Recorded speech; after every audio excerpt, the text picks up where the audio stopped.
Boa noite a todos. Tudo bem, gente? Queria agradecer o gentil convite da Noêmia, mais uma vez estar aqui com vocês. Agradecer aos companheiros do plano material que participam dessa casa como voluntários. Agradecer aos dirigentes espirituais dessa casa por prepararem esse ambiente para nos acolher, para nos receber. E, acima de tudo, agradecer a Deus por nos trazer até aqui, porque foi Deus que nos trouxe até aqui. Nos trouxe para um encontro com Ele. É um encontro marcado, né? Com o sagrado, com o que transcende o material.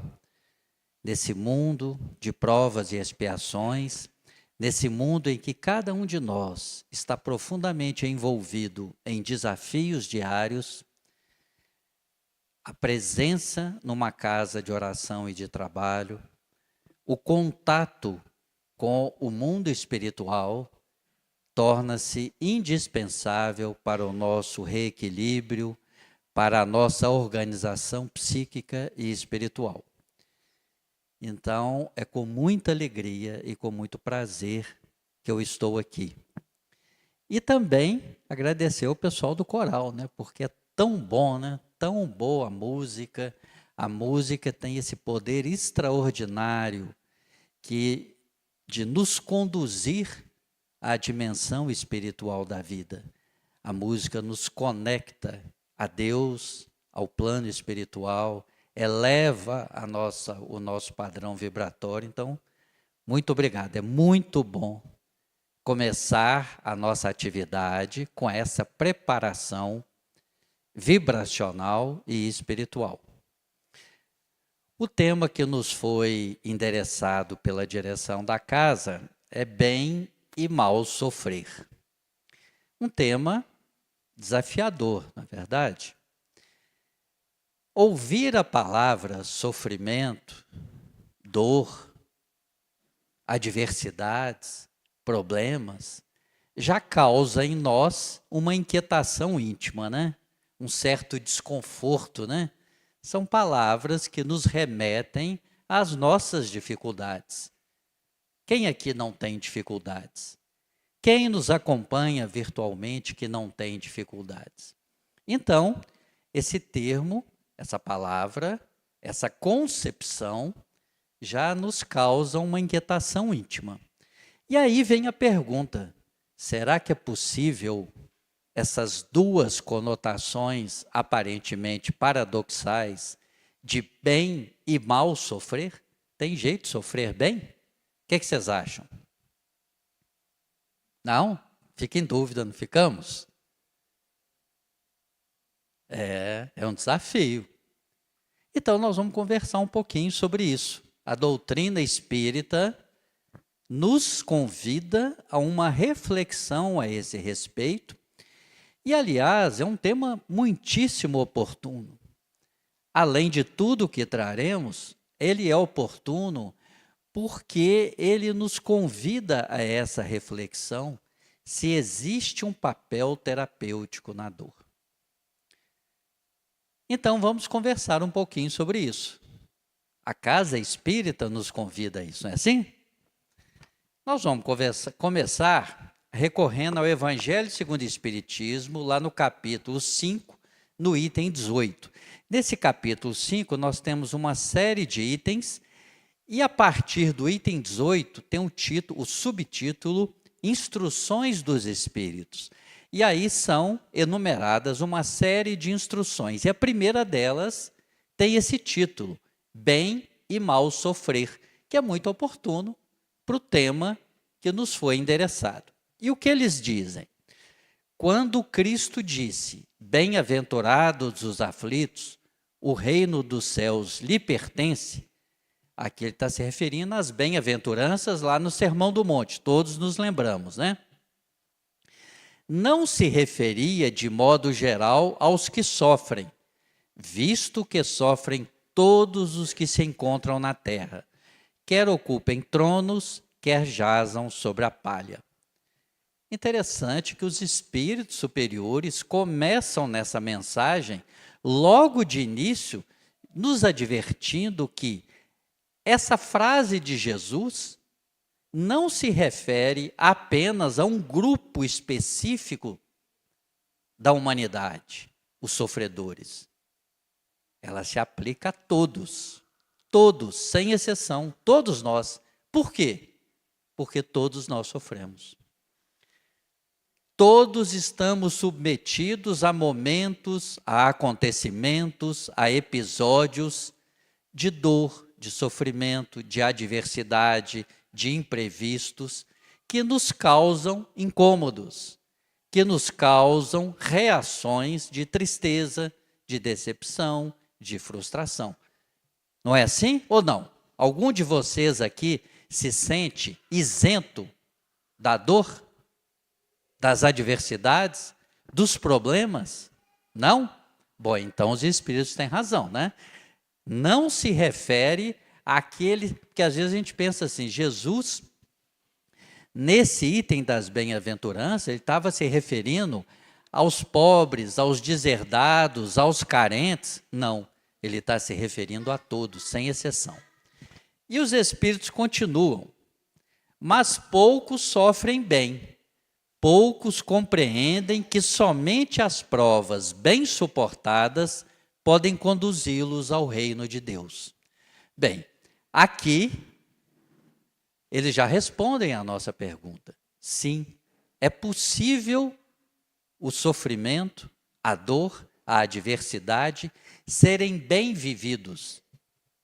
Ou alguém tem dúvida sobre o texto? Todos concordam?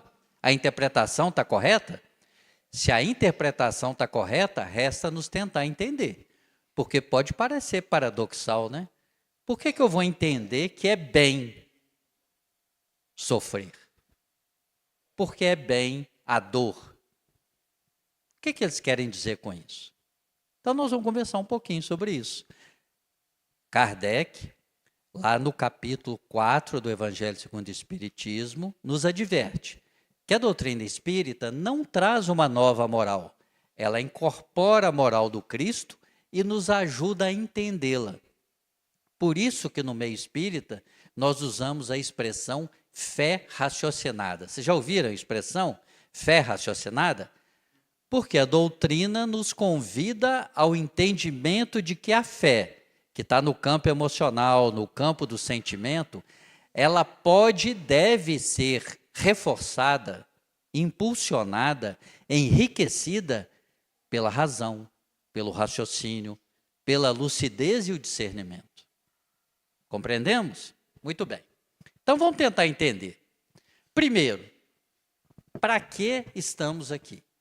Para que nós estamos vivendo uma experiência no plano físico? Essa é a pergunta que eu faço e que eu trago para vocês. Cada um pensar, para que eu estou nesse planeta de provas e expiações? Para que eu nasci aqui na visão da doutrina espírita? Por que eu nasci num mundo tão conflituoso, tão desafiador, que a dor, o sofrimento, as angústias, as misérias, a fome estão tão presentes? Será por quê? Kardec, no livro dos Espiritismos, do livro dos Espíritos, ele coloca essa questão que ele perguntou aos Espíritos, questão 132 do livro dos Espíritos. Qual é o objetivo da encarnação? Qual é o objetivo? Por que Deus me trouxe até aqui para essa experiência no plano físico? Às vezes como homem, às vezes como mulher, às vezes com filhos, sem filhos, às vezes como pobre, como rico, culto, inculto, carente, abastado, com uma crença religiosa, com outras culturas diferentes. A lei de Deus lhes impõe a encarnação com o objetivo de fazê-los chegar à perfeição. Então nós estamos aqui com um único propósito. Nós não estamos aqui para sofrer, nós não estamos aqui para prazeres, nós não estamos aqui a passeio, nós não estamos aqui de férias. Na visão espírita, todos nós, sem exceção, estamos aqui em busca da perfeição, em busca do aprendizado, em busca do crescimento, do progresso, da evolução. Eu, como espírito, quero me tornar um ser melhor. Por quê? Porque eu quero ser feliz. Não é porque alguém determina, não é porque alguém me impõe essa experiência. Eu desejo intimamente a felicidade. Nós não desejamos ser felizes? Todos nós desejamos ser felizes. Buscamos essa felicidade por caminhos diferentes. Mas a felicidade é intrínseca ao ser humano e, portanto, intrínseca ao espírito. Faz parte da minha natureza. Por quê? Porque eu sou uma centelha divina. Cada um de nós. Por isso que a doutrina espírita nos ensina que, como Jesus nos disse, somos verdadeiramente todos iguais. Em espírito, todos somos portadores da centelha divina. E transitamos no mundo físico, cada momento com uma experiência diferente. Às vezes eu venho como homem, às vezes eu venho como mulher, às vezes eu venho como pobre, como rico, como culto, inculto, etc. Para quê? Para que em cada uma dessas experiências eu me aproxime cada vez mais da perfeição. Eu me torne um ser mais inteligente, mais sensível, mais solidário, mais amoroso, mais afetuoso, mais perfeito.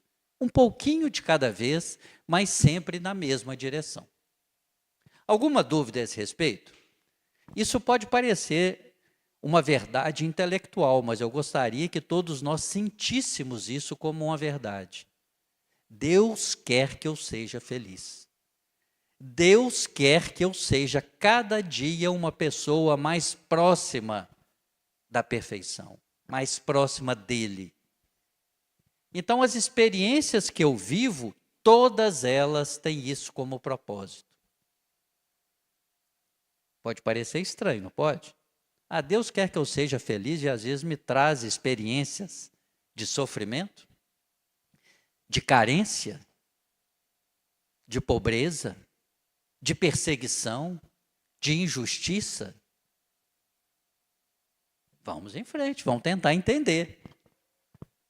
Muito bem. Como isso ocorre?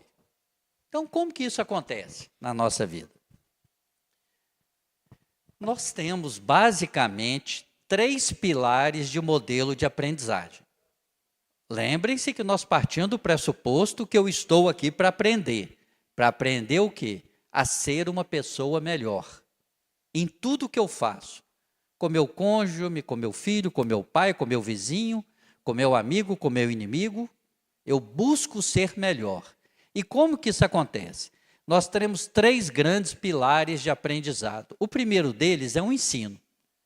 Outras pessoas nos ensinam coisas. Primeiro, os pais, a escola, os líderes da sociedade onde estamos inseridos.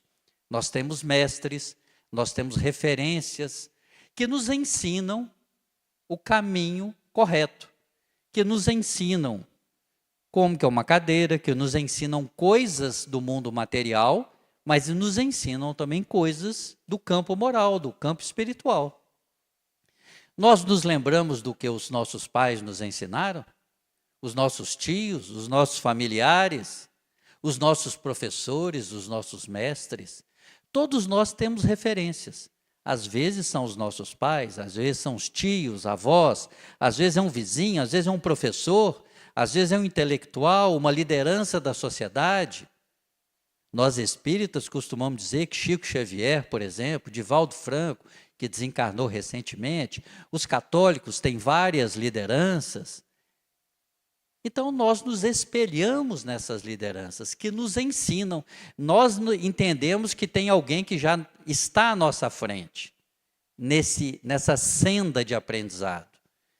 Então, eu referenciando essa pessoa, eu procuro ouvi-la. Não é assim ou não é assim? Ótimo. Mas existe um segundo pilar, que é da observação e imitação. Eu posso receber ajuda e eu posso também observar. Eu aprendo através da observação, através da imitação. E nós somos seres profundamente imitadores uns dos outros, ou não somos? É interessante que quando nós já vivemos algumas primaveras, né? Os cabelos brancos, a barba branca já começa a aparecer, a gente vai ficando mais maduro e começa a refletir assim, interessante, como eu me vejo, ou eu vejo os meus irmãos, por exemplo, repetindo gestos, palavras, hábitos, crenças de nossos pais, ou dos nossos tios, não é assim? Outro dia eu falei com a minha esposa, ó, você está igualzinho a sua mãe nesse aspecto. Quando a gente é mais jovem, a gente repudia essa ideia, né? Pensa assim, não, meu pai, minha mãe estão ultrapassados, não entendem das coisas.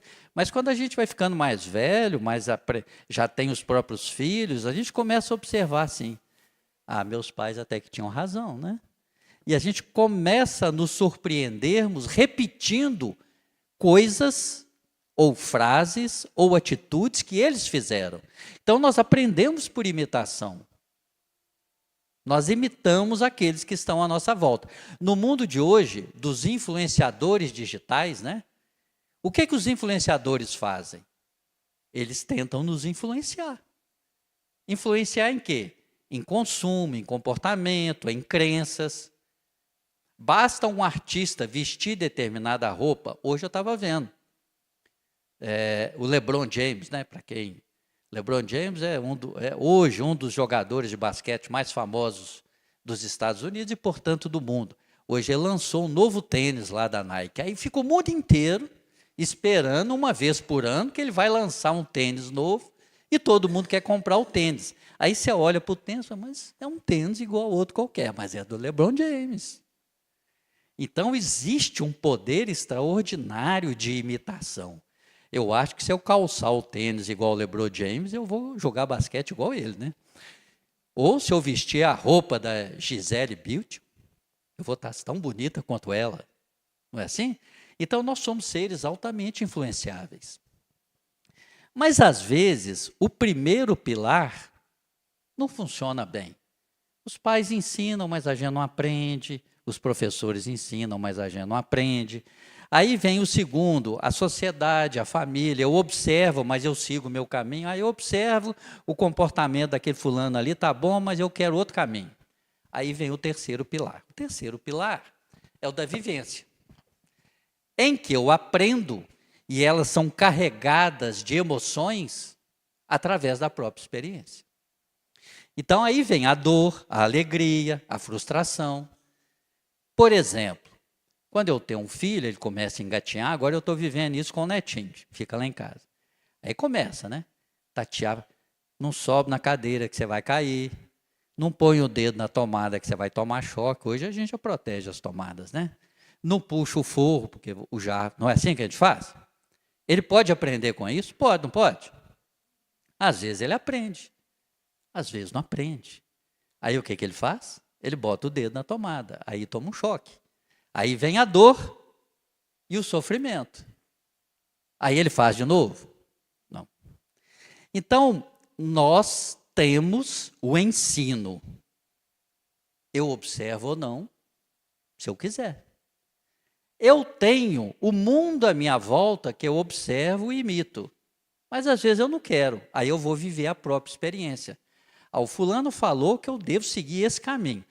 Mas não, eu vou seguir esse aqui. Ok, uma experiência própria, mas estou submetido às frustrações, às dores, às angústias. Eu posso falar assim, não, eu vou seguir esse caminho porque as pessoas que vieram antes de mim me falaram que esse caminho aqui é melhor. Eles já viveram a experiência. Por que eu vou querer seguir um caminho diferente?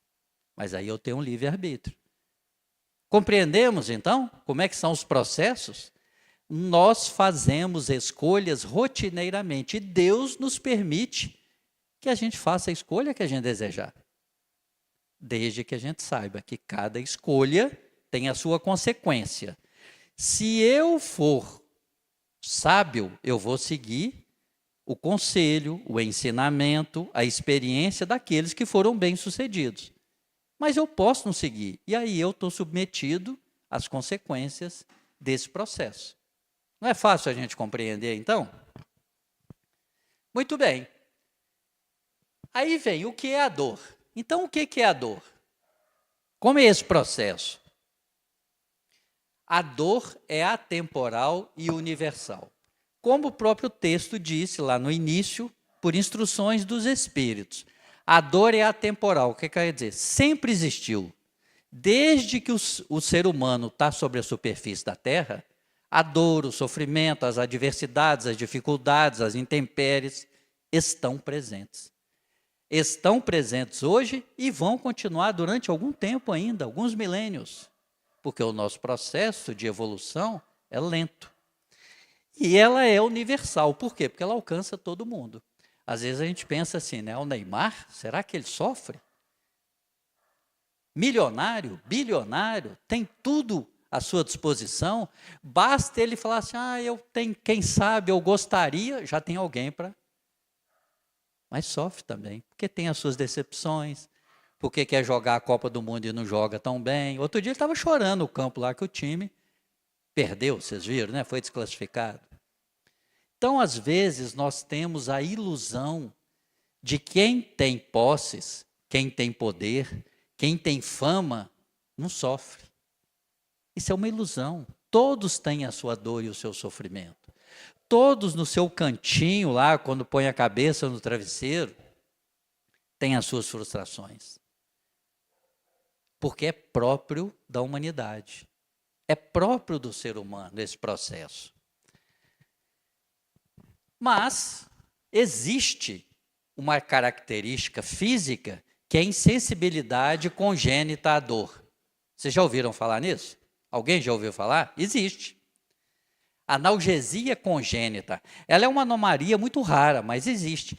Pessoas que não sentem dor. Pode cortar, pode queimar, que não sente dor nenhuma. É uma característica física, orgânica. Mas existe. Aí eu posso pensar assim, deve ser tão bom, não deve? Deve ser bom? A gente fala assim, não sinto dor nenhuma. Às vezes a gente sente dor de dente, dor de ouvido, dor no estômago, tropeça, sente. Outro dia eu estava com uma unha encravada, eu encostei no pé da cadeira lá em casa, nossa senhora, quase que eu morri de dor. Aí você pensa assim, seria tão bom se eu não tivesse dor, né? Mas não é. É altamente perigoso, porque as pessoas que não sentem dor, elas correm risco de vida 24 horas por dia. Porque a dor é um mecanismo de proteção, ele é de alerta. Por exemplo, se eu colocar a mão acidentalmente numa chapa quente, no fogão, o que acontece? Automaticamente eu tiro a mão, porque aquilo dói, o meu sistema nervoso comanda o cérebro, e o cérebro automaticamente, é numa fração de segundo, é um processo inconsciente. Mas a pessoa que não sente dor vai ficar lá com a mão. Aí danifica os tecidos, pode danificar os nervos, os músculos, até destruir a mão da pessoa. Se não sentir um corte, às vezes a gente corta debaixo da unha, dói tanto, né? Você imaginar um corte com a faca, por exemplo, a pessoa pode ter hemorragia e morrer, porque não percebe. Há pouco tempo atrás, teve um caso aqui em Belo Horizonte, não sei se vocês viram, de uma pessoa que é uma dessas, portadora dessa anomalia congênita, uma mulher que estava grávida. Ela já estava nos dias do bebê nascer, ela começou a desconfiar, porque não sente dor, né? Mas estava sentindo, falou, olha, tem alguma coisa diferente aqui. Aí procurou o pronto atendimento, a pessoa que atendeu falou, não, você pode ir para o hospital, para a maternidade, porque pode nascer a qualquer momento. Ela foi para a maternidade, lá foi atendida, a pessoa que atendeu falou, não, aqui ainda vai demorar algum tempo, você pode ficar aqui, deitar nessa maca aqui, e nós vamos observando, como é natural, né? Aí o que aconteceu? Ela dormiu, porque não sente dor. Quando se deram conta da mulher, que estava esquecida lá, foram lá ver, estava dormindo, aí correram, o bebê já estava praticamente morto. Foi aquele... Por quê? Porque ela não sente dor. A mulher começa a gritar, né? O bebê está nascendo, estou sentindo dor, aí chama todo mundo que está no hospital, não é mesmo? Então, esses imprevistos são altamente danosos. Então, o que a gente imagina que a ausência de dor pode ser algo benéfico, ao contrário, é algo altamente arriscado. Então, a dor, aqui nós estamos falando da dor física, ela constitui um mecanismo de alerta da natureza, anunciando que alguma normalidade precisa de atenção e cuidado. Se eu sinto estou sentindo o estômago doendo, já tem uns 2 dias, a pessoa fala, vai ao médico, né? Procura o médico, aí vai fazer um exame. Estou sentindo uma dorzinha assim. Ou seja, a dor é aquele alerta, olha, procura ajuda. Tem algo que não está funcionando bem. Do mesmo modo que ocorre com a dor física, ocorre com as dores emocionais. Estou me sentindo triste, estou me sentindo deprimido, estou frustrado. Né? Aí eu vou conversar com alguém, ou a pessoa chega perto de mim, estou sentindo que você está triste, você está precisando de ajuda. A dor emocional também é sintoma que algo no meu psiquismo precisa de ajuda, precisa de socorro, precisa de atenção. Então, tal qual a dor física, a dor emocional também é um sintoma que aquela pessoa precisa de algum tipo de ajuda, algum tipo de intervenção. Então, esse processo é também um processo de autoconhecimento. O grande pensador, escritor, filósofo Nietzsche, ele tem uma frase, tem várias, né? Mas essa é muito interessante, que ele diz: é necessário ter o caos dentro de nós para nos transformarmos numa estrela. Olha que coisa paradoxal, né? Ele diz o seguinte, que eu preciso ter o caos dentro de mim. Quem é que pode imaginar? Para que eu vou ter caos? Eu quero ter paz, eu quero ter... Ele diz que o caos é necessário para que eu me transforme numa estrela. É claro que aí é um simbolismo, né? Para que eu me transforme num ser melhor, tão bonito como uma estrela. É preciso que eu passe por esse processo de transformação íntima, por esse processo de reviravolta interior. Eu preciso revolver os meus sentimentos, as minhas emoções, as minhas crenças, as minhas convicções. E isso causa dor. Às vezes dor física e às vezes dores emocionais. Está todo mundo ouvindo? Vocês concordam, gente? Vocês estão percebendo como isso acontece no nosso cotidiano, no dia a dia? Às vezes, né, uma pessoa fala alguma coisa, às vezes tem pessoa que fala assim, fulano falou isso comigo, a pessoa incorpora como se fosse para ela, né? Assim, nossa, a pessoa é tão melindrosa, né? Está tão melindrada que ninguém pode falar nada com ela, que ela já sente que é com ela, já quer revidar, já quer agredir. Isso é um sintoma, a pessoa precisa de ajuda. Por que ela está assim? Por que ela está reagindo assim? Às vezes a impaciência, a intolerância são características nossas. Por que eu, às vezes, tem momentos que eu estou mais impaciente, mais intolerante? A gente fala com pavio curto, né? Ninguém pode falar nada que a gente já está logo dando choque. Por quê? Tem algo dentro diferente de mim que precisa ser tratado. Tem algo que precisa de atenção. O que está acontecendo que está me tornando assim? O que está acontecendo que eu estou uma pessoa constantemente nervosa, intolerante, impaciente, agressiva? Meu cônjuge não pode falar nada que eu... Fala não. Fecha a boca. Por quê? O que está acontecendo comigo? Então, a gente tem que olhar para dentro, né? Para dentro de si. E qual o papel da diversidade? Bom, se isso é comum a todos nós, se isso acontece no cotidiano, e se eu estou aqui para me tornar uma pessoa melhor, isso tem um papel? Isso tem uma função? Isso tem um propósito? Na visão espírita, sim, a dor aqui como sinônimo de todas essas frustrações, decepções, adversidades, dificuldades, problemas, carências que eu tenho na minha vida.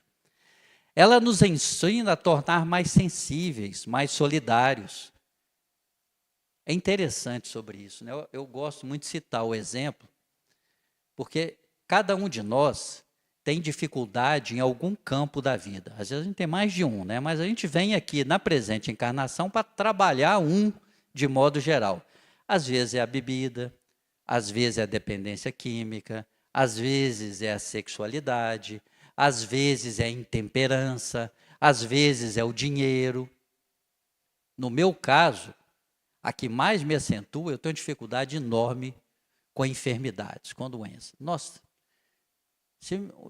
hoje eu já tenho netos, né? Mas o menino está com um pouquinho de febre, parecia que o mundo ia acabar, né? Filho está com febre, você acha que o mundo vai acabar. Felizmente, eu tive poucas experiências nesse campo com meus filhos. Deus me abençoou. Mas, de vez em quando, a gente tem. É inevitável. Quando a gente tem e sai correndo procurando um médico, ou quando a gente procura um hospital, a gente dá valor ao sentimento do outro. Eu gosto de citar o exemplo seguinte, no caso das mães é mais fácil, isso vale para os pais também, mas as mães têm essa afetuosidade, esse carinho, essa ternura mais acentuados.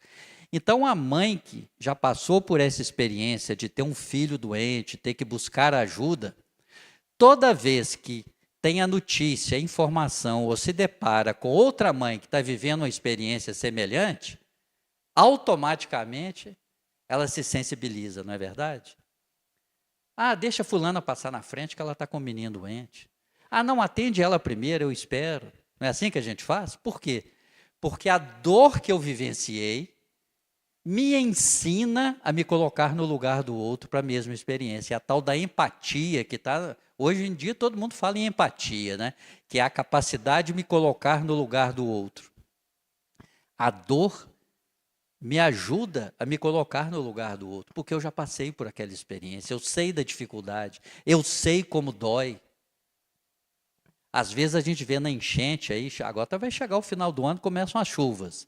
Aí tem as enchentes que prejudicam diversas pessoas, milhares de pessoas. Aí tem aquela mobilização social. Você vê a entrevista das pessoas, todo mundo querendo ajudar, porque a pessoa ela se coloca no lugar do outro. Então, a dor vivenciada por mim, ela cria em mim essa solidariedade, essa sensibilidade pela dor do outro. Ela é altamente educadora, disciplinadora. Vocês pensam diferente? Vocês concordam com isso? Não educa a gente? Educa. Isso mesmo. Só que às vezes a gente confunde. Lembra no início do nosso estudo que eu falei bem e mal sofrer? Pode parecer paradoxal, por quê? A palavra bem e mal, as palavras bem e mal, normalmente nós associamos a emoções, não é? Quando eu penso bem é algo agradável, quando eu penso mal é algo desagradável. Aí eu posso pensar assim, como o sofrimento pode ser algo agradável? Ou como o sofrimento pode ser algo desagradável? Mas a doutrina nos conclama a ter uma outra visão. Não é agradável. Dor e sofrimento, adversidade, problema, não é agradável, não é prazeroso. E a doutrina espírita não diz isso. Isso é um engano nosso. A doutrina espírita nos ajuda a ter a razão, a lucidez, o discernimento de entender que, embora desagradável, ela é útil, ela é importante, ela me ensina. Vocês compreenderam? Então, por exemplo, eu gosto de citar o exemplo de filhos. Quando nós temos uma criança, por exemplo, meu filho está com enorme dificuldade para guardar os brinquedos depois que brinca. Aí você fala com ele, lembra daqueles 3 pilares lá, né? Guarda seus brinquedos. Aí ele não guarda. Outro dia isso aconteceu com o meu neto lá em casa. Espalhou as pedras do quebra-cabeça na sala toda. Aí queria passar para outro brinquedo. Aí eu falei, legal, vou brincar com você, mas primeiro você vai pegar as pecinhas e guardar. Ah, não vou não. Vai sim. E não vou discutir com você. Você quer brincar com outra coisa? Nós vamos brincar. Quando você juntar as pecinhas, você me fala, que aí nós brincamos. Aí eu fingi que virei o rosto, fiquei fazendo outra coisa, né? E ele ficava lá, não vou. Aí eu olhava para mim de vez em quando, não vou discutir com você. Isso ficou uns 30 minutos, até que ele resolveu catar as pecinhas com raiva. Pegava uma, jogava na caixinha e tal. O que eu estou querendo dizer com isso? Essa experiência estava agradável para ele? Óbvio que não. Mas era útil para ele? Era. Compreendemos então a diferença? A dor, o exercício, a imposição de alguém, O espírito, porque às vezes as pessoas, eu tenho amigos que já falaram isso comigo, não sei se já falaram com você. Espírita gosta de sofrer. Espírita não gosta de sofrer, não, hein? Apenas compreendemos que o sofrimento, como último pilar do processo de aprendizado, ele é o último, mas às vezes ele é necessário. Às vezes ele é imprescindível. Quando eu obrigo meu filho, é obrigar mesmo, a fazer o dever de casa, e nós não obrigamos, gente? Cadê as mães aqui e os pais? Não obriga? Vocês deixam o filho sem fazer dever de casa? Ele está achando agradável? Não está, mas a gente obriga. Por que a gente obriga? É agradável para ele? Não, a gente sabe que não é agradável, mas é necessário. Tem um exemplo também que eu gosto muito, que atualmente é a questão da musculação, né? Hoje tudo é fitness, né? Ficar musculoso e tal. Abdômen trincado, né? Aí eu vou lá na academia, né? Procuro lá o fisioterapeuta lá, o professor, né? Fala assim, eu quero ter músculo, abdômen trincado, tal. Bacana. Ele fala, bacana. Como é que eu faço? Você tem aí? Eu falo, tem. Pega aqui os aparelhos aqui, te dá uma lista. Esse aqui você vai fazer 30 vezes, esse 40, esse 20, esse 25, esse 30, durante uns 6 meses, aí vai começar a surtir efeito. Aquele exercício é agradável? Não é. Eu faço? Faço. Por quê? Porque atinge o objetivo que eu quero. Então, muitas vezes, para atingir o objetivo, a gente precisa de esforço, de sacrifício, de dor, de sofrimento. Mas a gente quer alcançar aquele objetivo. Aí a gente aceita pacificamente. Mas a gente não aceita que Deus faça o mesmo com a gente. A gente faz com os filhos da gente, deixa que os professores façam com a gente. Se o professor falar que eu tenho que carregar aquele peso 20 vezes, 3 meses seguidos, eu vou carregar. Porque eu acredito que isso vai trazer o propósito que eu quero. É igual chá de boldo, né? Chá de boldo é uma coisa assim. Quem conhece chá de boldo aqui? Tá vendo? É prazeroso? Vocês gostam? Vocês vão chegar em casa hoje e tomar um chá de boldo? Não? Mas quando está com dor no estômago, toma, não toma? É uma coisa. Nós nos submetemos a sacrifícios, a esforços, a dores, a coisas desagradáveis, quando a gente tem um objetivo maior. E o nosso objetivo maior é nos tornarmos pessoas melhores. Por quê? Porque eu estou lá no plano espiritual, não é assim o nome? Aí eu fico assim, eu quero ir nosso lar. Nosso lar é bacana, né? E o André Luiz descreve lá os jardins maravilhosos, música no ar. Eu quero ir nesse lugar, ué. Aí eu chego lá para os mentores e falo assim, eu quero ir para nosso lar. Você quer? Quero. Então você faz o seguinte, você tem que ter um comportamento compatível com as pessoas que moram lá. Mas como é que eu faço isso? Assim, assim, assado. Educando os seus vícios, as suas imperfeições. É a mesma coisa de Harvard, né? Eu quero fazer um curso de pós-graduação em Harvard ou em Stanford, as melhores universidades do mundo. Eu posso fazer? Posso. Eu chego lá, a pessoa fala, pois não. Está aqui a lista de pré-requisitos. Você tem isso, isso e isso?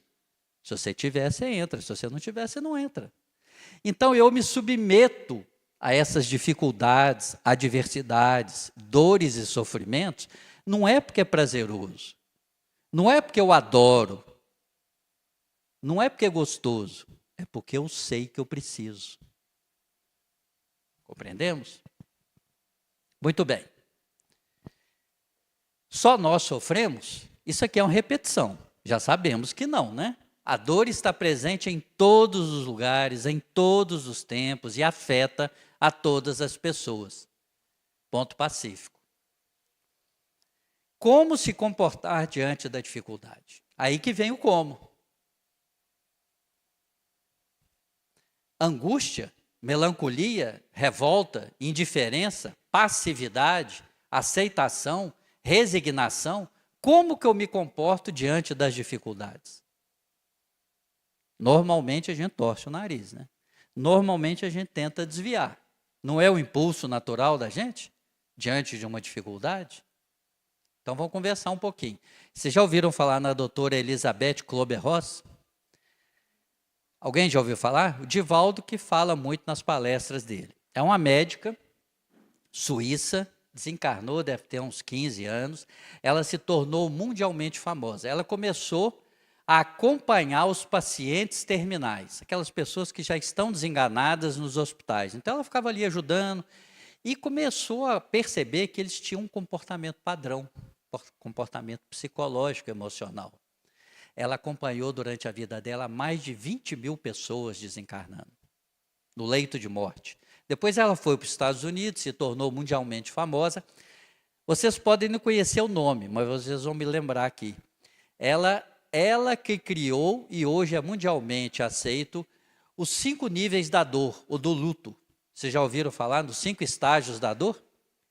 O que ela descobriu é que todas as pessoas em dor intensa, seja no leito da morte, isso vale também para dores de perdas expressivas, para separações muito agressivas, nós passamos por 5 estágios.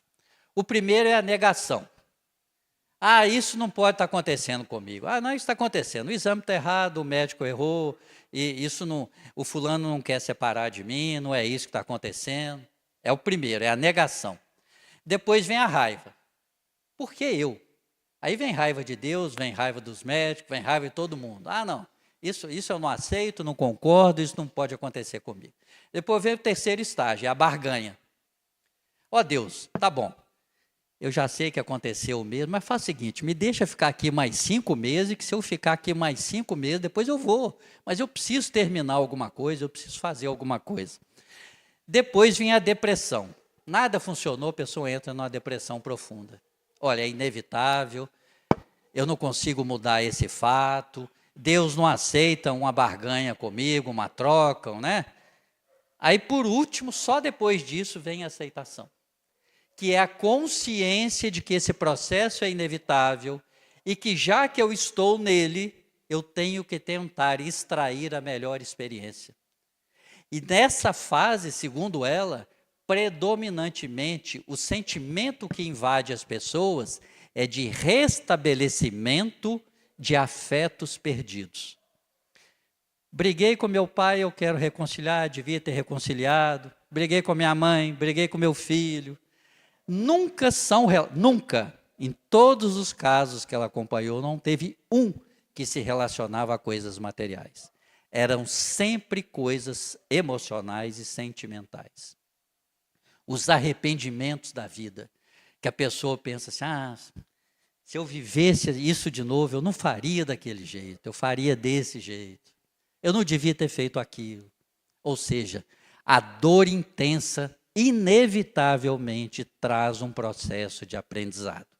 Não sem passar pelos outros estágios. A gente sempre passa pela negação, pela raiva, pela barganha, pela depressão, só depois a gente chega na aceitação.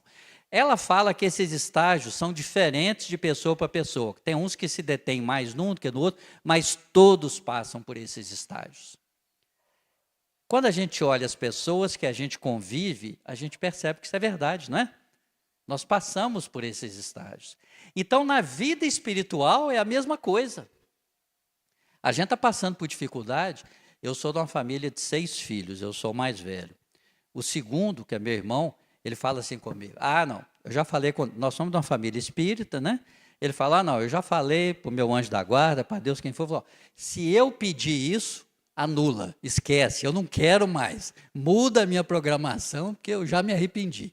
Ou seja, quando a gente está no plano espiritual, a gente só vê as coisas numa outra perspectiva. Quando a gente está envolvido no problema, a gente fica doido para ficar livre da dor.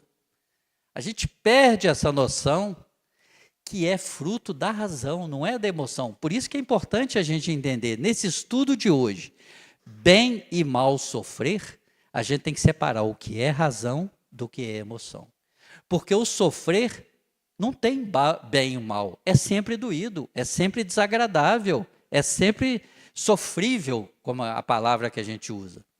Mas aí vem a razão e me diz, mas às vezes é necessário, às vezes ela é útil, às vezes ela me traz um aprendizado que do outro caminho eu não teria. Compreendemos? Por isso que a doutrina espírita fala da fé raciocinada. Não basta apenas a emoção, a gente precisa compreender e entender os propósitos de Deus. Então, após anos de pesquisa, isso aqui eu já falei, eu vou adiantar por causa do horário. Lembretes úteis. Então, tentando resumir, nós vamos trazer alguns pequenos lembretes. Uma lição é repetida até que seja aprendida. A gente está num processo de aprendizado. Então, a lição ela é repetida até que eu aprenda. Então, quando a gente estiver lá no nosso... à noite, ou quando estiver pensando, fala assim, ó, qual o maior aprendizado que eu vim buscar na presente encarnação? Eu já sei, pelo que a doutrina espírita me diz, que eu estou aqui para aprender e para progredir, para me tornar uma pessoa melhor. Aí eu falo, mas o que eu estou, especificamente, né, o que eu estou buscando aqui de aprendizado? Sabe como a gente chega à conclusão? O que é repetitivo na vida da gente. O que está acontecendo repetidamente. Ah, eu tenho uma dificuldade enorme com dinheiro. Às vezes eu não sei ganhar, às vezes eu ganho, mas gasto tudo, não sei economizar. Então, essas experiências se repetem ao longo. Todo lugar que eu vou, eu tenho dificuldade de lidar com dinheiro. Isso vale para a sexualidade, isso vale para os vícios, isso vale para a intemperança, isso vale para a intolerância, isso vale para a vaidade, para o orgulho. O que é repetitivo na minha vida é o sinal que é aquilo que eu preciso aprender. Por isso que a experiência, a lição é repetida. É igual a criança. Quando ela está com dificuldade de aprender matemática, o que a gente fala com ela? Repete. Faz de novo. Vai para a aula particular. Ou seja, a gente vai repetindo até aprender. É a mesma coisa no campo de vida. Eu tenho, como eu disse para vocês, a minha família é espírita, da minha mãe já era espírita. Então, tem uma tia que é muito brincalhona, eu acho que eu já até contei isso aqui em outra ocasião. Ela ficou viúva muito cedo, 27 anos, 4 filhos. O marido morreu num acidente automobilístico. E ela ficava contando a história dela. Então, uma vez, nas reuniões de família, eu sempre ficava observando o que os mais velhos estavam contando. Aí ela brincando, a minha mãe, conversando com a minha mãe chama Maria José e o apelido dele é Zezé. Ô Zezé, você já prestou atenção da fulana, que é prima dela? Fulana, ela já arrumou não sei quantos namorados, não sei quantos noivos, separa e arruma outro igualzinho. Né? Impressionante. Vocês já prestaram atenção nisso? No campo afetivo é a mesma coisa. Às vezes a gente arruma uma namorada, né? Aí aquela depois se desentende por algum motivo, arruma outra igualzinha. Tem um tio meu que fala assim, ó, fulano só casa com a mulher que manda nele. Não é mesmo? Ou seja, são experiências repetitivas. A vida, a lição se repete. Então eu tenho que prestar atenção, o que a vida está... Qual tipo de lição que a vida está me colocando todos os dias? Ah, o meu marido é chato demais. O meu pai também é chato. A minha mãe também é chata. O vizinho nem se fala. Olha, espera aí. Por que o mundo todo é chato? Tem alguma coisa dentro de mim que eu devo prestar atenção. Não é mesmo? Muito bem. Segundo lembrete.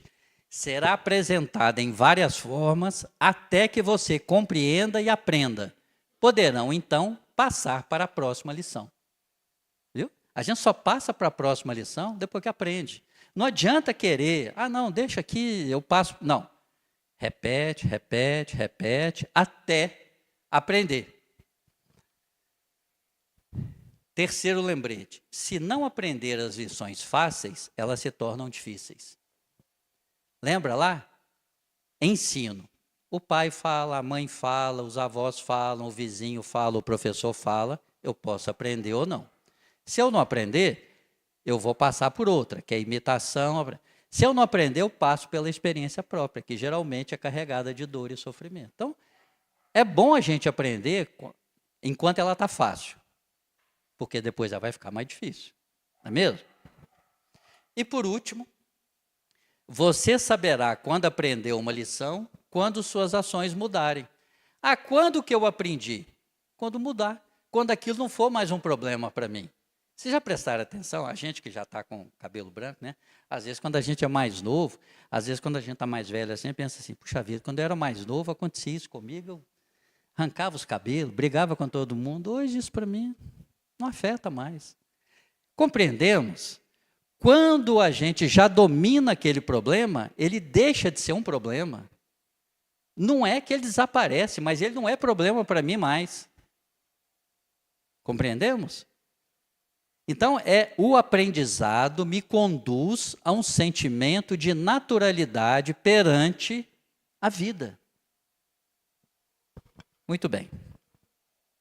Então, enfrentar sofrimentos contribuirá indiscutivelmente para a elevação da prática espiritual, desde que você seja capaz de transformar a calamidade e o infortúnio em caminho. Isso é do Dalai Lama. Então, às vezes a gente fala assim, o sofrimento torna a pessoa melhor. Depende. Ela aprendeu a ser melhor? Porque se ela não aprendeu, o que acontece? Vai repetir, vai repetir, vai repetir. Então, Dalai Lama fala, as dificuldades, os sofrimentos, eles elevam espiritualmente desde que eu seja capaz de transformá-las em caminho. Transformar um problema num caminho natural. Esse não é um problema, não adianta eu brigar com fulano, porque ele está exercitando a minha tolerância, a minha paciência. Eu tenho que aprender a ser tolerante e paciente. Mereça ser feliz, do livro Hernandes Dufour. Aguentar por aguentar, sofrer por sofrer, é ausência de consciência nas provas e adiamento de soluções. Porque às vezes a gente, no meio espírita, a gente... não, eu vou sofrer aqui tudo que eu preciso, porque depois eu não quero passar por isso mais. Se eu estou pensando assim, eu já aprendi? Não. Não é tolerar, não é suportar, é compreender. O que esse processo está querendo me ensinar? Senão eu vou ficar repetindo até aprender. Então, bem e mal sofrer, nós lemos esse no começo. O que traz na continuidade? A prece é um apoio para a alma, contudo não basta. É preciso tenha por base uma fé viva na bondade de Deus. Ele já muitas vezes vos disse que não coloca fardos pesados em ombros fracos. O fardo é proporcional às forças, como a recompensa o será a resignação e a coragem. Mais opulenta será a recompensa do que penosa a aflição. Cumpre, porém, merecê-la, e é por isso que a vida se apresenta cheia de tribulações. Quando vos advém um sofrimento, sobreponha-se a ele, e quando conseguires dominar os ímpetos da impaciência, da cólera ou do desespero, dizei para consigo mesmo, cheio de satisfação, fui mais forte. Bem-aventurados os aflitos, pode então ser traduzido assim, bem-aventurados os que têm ocasião de provar sua fé, sua firmeza, sua perseverança e sua submissão à vontade de Deus, porque terão centuplicada a alegria que lhes falta na terra. É a visão de vida eterna. Tudo na terra é passageiro. Tudo. Então, tentando sintetizar, aceitação e resignação. Na visão espírita, o quê? Vocês já ouviram muito as palavras aceitação e resignação? Na visão espírita, o que isso quer dizer? Compreendemos o papel educador da adversidade, evitando a reincidência dos mesmos erros. Se eu estou sofrendo, eu preciso identificar o que está causando esse sofrimento e tentar evitar a causa. E não ficar remoendo a consequência, que é o sofrimento. E depois, não se trata de atitude passiva e conformista. Eu tenho que me conformar com a dor. Não, não tem não. A gente tem que tentar corrigir, a gente tem que tentar identificar a causa e mudar a causa, mudar o comportamento. Não é ficar assim, não, Deus quis que eu sofresse. Deus não quer que ninguém sofra. O sofrimento é uma consequência de um processo doente. Seja do espírito, seja da emoção, seja do sentimento, que precisa ser corrigido, precisa ser analisado, identificado e corrigido. Então eu vou me revoltar? Não, não é isso. Sem revolta, sem agressividade, a compreensão de que esse sofrimento, essa dor, foi colocada na minha vida para que eu aprenda algo e me torne uma pessoa melhor. Isso é agradável? Não é agradável. Deus quer que eu sofra? Não quer. Deus quer que eu vença esse problema e me torne uma pessoa melhor. Vocês concordam, gente? Ótimo. Então, para encerrar, é justamente nos momentos de adversidade que somos chamados a confiar na providência divina, entendendo que tudo é passageiro e que devemos ver essas situações com a visão do Espírito eterno, pois tudo está posto em benefício do nosso crescimento. Essa é a síntese do que tentamos passar hoje. Eu espero que essas reflexões sejam úteis para o nosso processo de crescimento, que não é simples, ele é complexo, ele é difícil, ele é doído, e cada um tem a sua dificuldade própria, não é verdade? Então, muito obrigado pela atenção de vocês, e eu gostaria de encerrar, faltam 2 minutinhos, não é isso? Com uma música. Essa música vai nos conectar a Deus. É uma prece em oração, na voz de Elizabeth Lacerda. Ela é inspirada numa oração de Emmanuel, e a letra é belíssima, e a música também. Eu convido a todos a acompanhar, vou projetar aqui, eu convido a todos a acompanhar mentalmente e repetir mentalmente, porque é uma prece de agradecimento, é uma prece de louvor, e vamos irmanar os nossos pensamentos nesse momento, agradecendo a Deus, agradecendo a essa casa e pensando em todos que estão sofrendo nesse momento. Tá bom? Muito obrigado, gente.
Nosso mundo é estioso,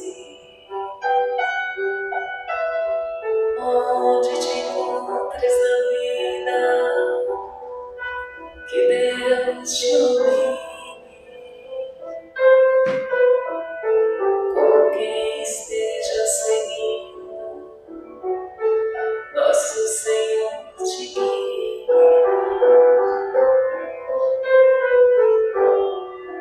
O que fizeres,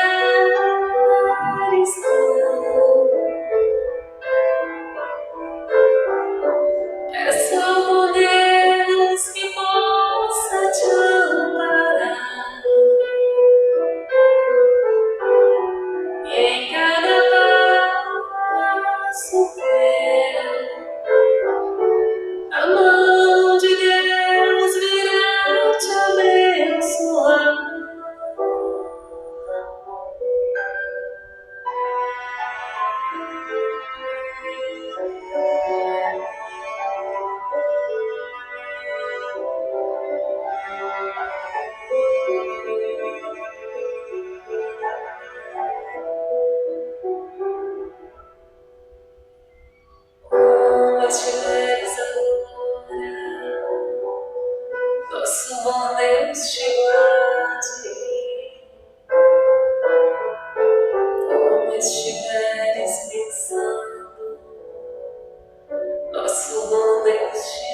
quiseres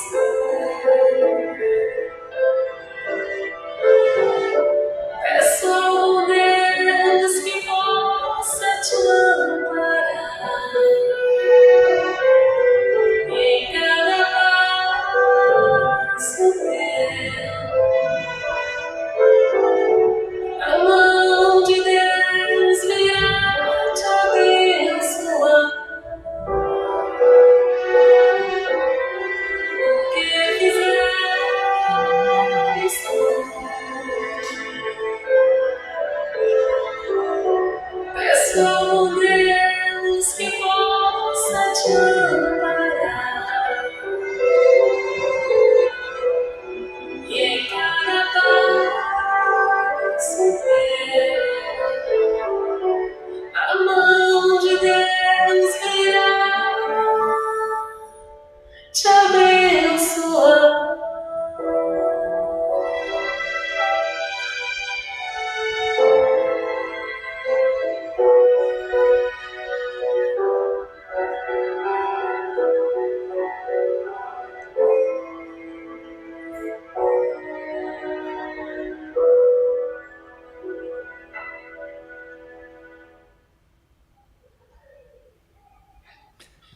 Gente, acho que a única palavra que resume isso tudo é fantástico.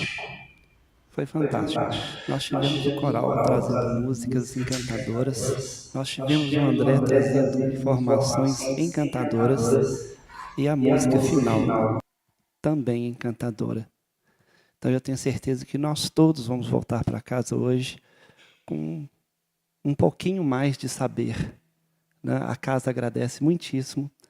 E que o Senhor tenha outra oportunidade, né? Outra não, várias outras oportunidades, né, Mércia, de estar vindo. Né? Nos resta agradecer. Mestre Jesus, espiritualidade amiga e trabalhadora, que após ouvirmos tanta riqueza de informações e conhecimento, que a gente possa retornar aos nossos lares com mais reflexões e mudança na nossa forma de pensar, na nossa forma de agir, na nossa postura diante da vida. Esteja sempre conosco, que assim seja.